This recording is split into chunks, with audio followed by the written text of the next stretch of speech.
breaking news. That breaking news tonight, a violent series of events in the South Bay. A San Jose police officer shot and a suspect dead after an armed carjacking. That is our top story on KRON 4 News at 9, streaming on KRON 4 Plus. I'm Dan Thorne. This all started around 3 this afternoon. Authorities got a call about an armed carjacking at a San Jose dealership. The suspect stole a car and then took off southbound. Hollister police then located him in Hollister, where he got out of a car and fired a gun at officers there. None of them were injured, but take a look.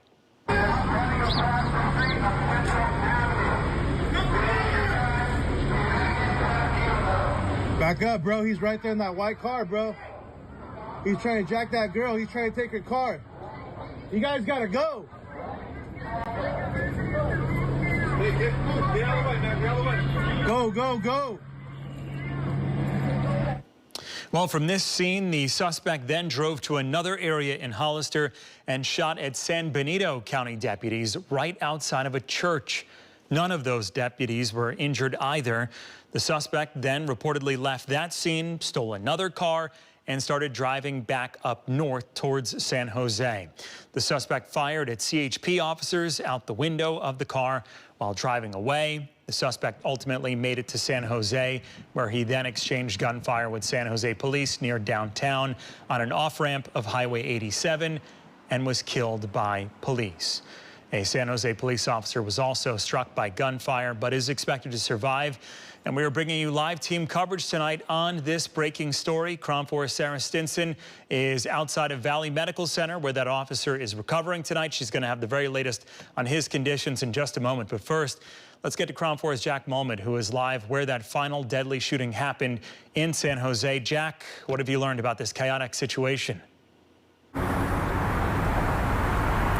Yeah, Dan, officers tell us here on scene they plan to have these several roads that are connected to the Julian off-ramp and on-ramp here on 87. They expect that to be closed all overnight, at least until tomorrow morning, maybe even until tomorrow afternoon. This was a huge chain of events that they have to investigate and collect evidence for, and obviously the officer that was shot and wounded and that suspect shot and killed. But neighbors here who live behind me in this neighborhood tell us that they heard maybe dozens of gunshots, but it really, to them, felt like hundreds.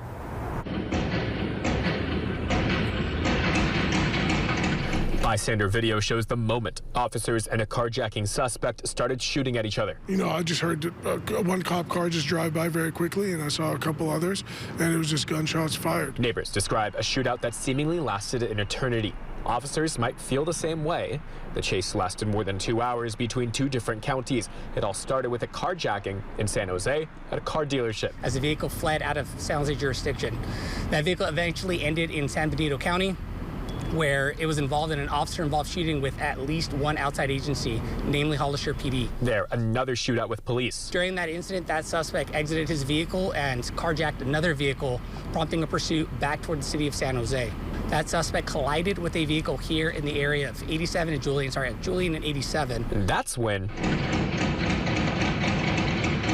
we're still in the infancy of the investigation to determine how many vehicles this suspect tried to carjack.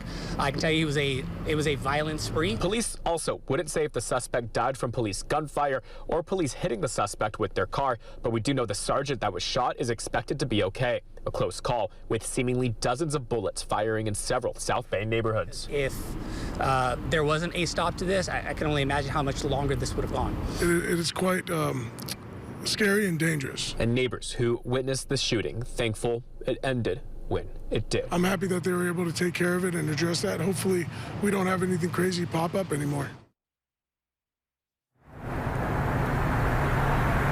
And we still don't have too many details related to the suspect, not even their name, but we do know they were an adult male. Related to the cause of death, that will be determined later by the medical examiner's office. Reporting live here, though, in San Jose. Back to you, Dan. All right, Jack, thank you. Meanwhile, that sergeant is recovering at Valley Medical Center, and that's where we find KRON 4's Sara Stinson tonight with what we know about that officer's condition. Sara.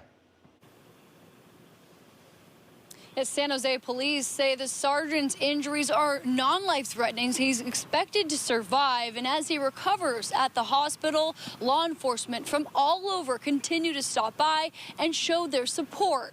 Now, after the sergeant was shot by the carjacking suspect, he was rushed here to the Santa Clara Valley Medical Center. San Jose police cars and sheriff's vehicles have surrounded the emergency room. The department says they're relieved to hear he's going to be okay. We're very thankful to the hospital staff who's provided him with rapid and urgent critical care, and we're thankful for the good news that they are going to survive.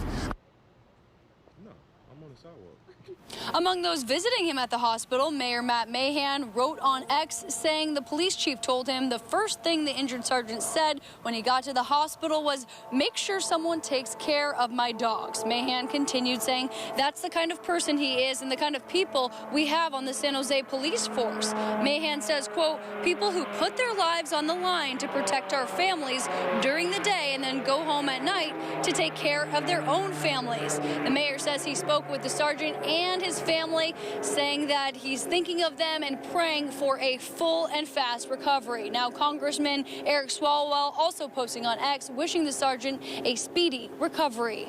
I'm Sara Stinson reporting live in San Jose. Back to you.